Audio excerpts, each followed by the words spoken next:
Naturellement, cette marche-là était nécessaire parce que lorsque la négociation avec l'Europe se déroulait, le gouvernement canadien avait toujours soutenu et maintenu qu'il n'y aurait pas d'importation supplémentaire de fromage au Canada. On a fait confiance au gouvernement et malgré tout, à la toute fin, le gouvernement a consenti plus de 17 000 tonnes d'importation de fromage. 17 000 tonnes d'importation supplémentaire de fromage de qualité, c'est énorme sur le marché canadien des fromages fins, qui est un marché naissant, encore à développer, mais incapable de supporter des importations aussi importantes sans que ça ait un impact sur nos fromagers et nos producteurs laitiers.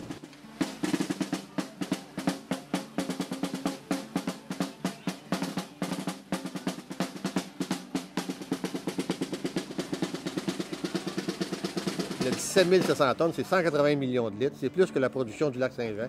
Ils nous ont promis des compensations. On exige de les voir et qu'ils se mettent en application. Ça fait déjà un mois. Là, on les voit là, valser. Peut-être que oui, peut-être que non. Puis vous n'aurez pas de perte. On a 17 700 tonnes de pertes. Il faut compenser.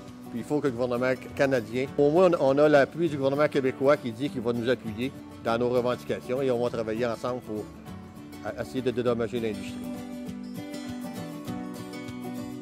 Comme les autres producteurs, c'est une portion de ma marché que je perds quand les produits importés viennent dans le pays. Donc, il y a le potentiel qu'il affecte mon paycheck à le point final.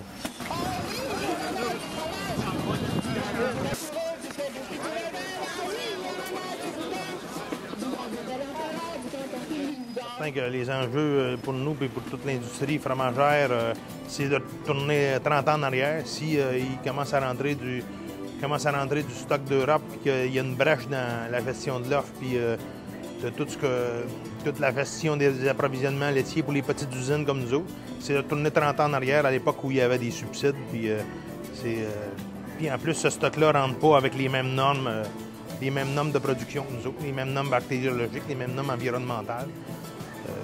C'est de la concurrence carrément déloyale en partant. C'est certain qu'on n'est pas content. Nous, c'est un événement qui est important aujourd'hui. Il faut comprendre qu'en tant que producteurs transformateurs, donc nous, on représente une quarantaine, les 40 producteurs transformateurs du Québec. On est touchés directement par cette crise-là, de 17 500 tonnes supplémentaires de fromage qui va rentrer au pays. C'est l'équivalent de 1000 fromageries fermières supplémentaires, mais qui vont être européennes. C'est certain que si le gouvernement avait mis des efforts initialement à développer le secteur et à les supporter, mais peut-être que ça serait 1000 fromageries québécoises aujourd'hui qu'on retrouverait à la grandeur du territoire québécois, et non, malheureusement, des fromageries européennes qui risquent de vendre le fromage à l'intérieur du marché québécois et canadien.